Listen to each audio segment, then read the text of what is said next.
நீங்கள் எப்போவுமே இட்லி தோசை சாப்பிட்டுட்டு இருக்கீங்களா?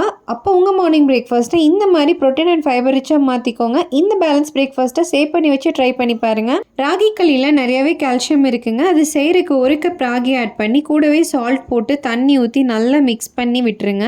கடாயில் தண்ணி ஊற்றி சூடானதுக்கப்புறம் ராகி மிக்ஸை ஊற்றி நல்லா கை விடாமல் கிளறணும். நல்லா கட்டி இல்லாமல் கலந்து விட்டுறணும். ஈரமான கை வச்சு பார்த்தா ஒட்டக்கூடாது. அதுதான் சரியான பதம். கொஞ்ச நேரத்தில் ஆறுனதுக்கப்புறம் உருண்டை பிடிச்சா களி ரெடிங்க. களிக்கு காம்பினேஷனாக புரோட்டீன் அதிகமாக இருக்கிற நிலக்கடலை சட்னி செய்யறதுக்கு 1 கப் கடலை எடுத்து நல்லாவே வறுத்துக்கலாம். அதே கடாயில் கொஞ்சமாக ஆயில் ஆட் பண்ணி சீரகம், மல்லி, வரமிளகாய், சின்ன வெங்காயம், பூண்டு, புளி இது எல்லாமே போட்டு நல்லா வதக்கி விட்டுட்டு அது கூடவே வறுத்து வச்சிருந்த கடலையும் ஆட் பண்ணிக்கோங்க. அதோட கொஞ்சம் தேங்காய் சேர்த்து தேவையான அளவுக்கு உப்பு போட்டு நல்லா ஆறுனதுக்கு அப்புறம் மிக்சர் ஜார்ல போட்டு கொஞ்சம் தண்ணி விட்டு நல்லா அரைச்சு தாளிப்பு கொடுத்தீங்கன்னா சட்னி ரெடிங்க. இந்த மாதிரி protein, fibre, corps, healthy fats எல்லாமே இருக்க மாதிரியான பேலன்ஸ்டான பிரேக்ஃபாஸ்ட் எடுத்துட்டு வரும்போது நீங்களும் ஹெல்த்தியா இருக்கலாம். இந்த மாதிரி பேலன்ஸ்ட் மீல் சாப்பிட்றதுனால கட்டும் ஹெல்த்தியா மெயின்டைன் பண்ண முடியும். இந்த வீடியோ யூஸ்ஃபுல்லா இருந்துச்சுன்னா ஷேர் பண்ணி விட்டுருங்க. நீங்களும் இந்த மாதிரி பிரேக்ஃபாஸ்ட் சீரிஸ் ட்ரை பண்ணி பாருங்க.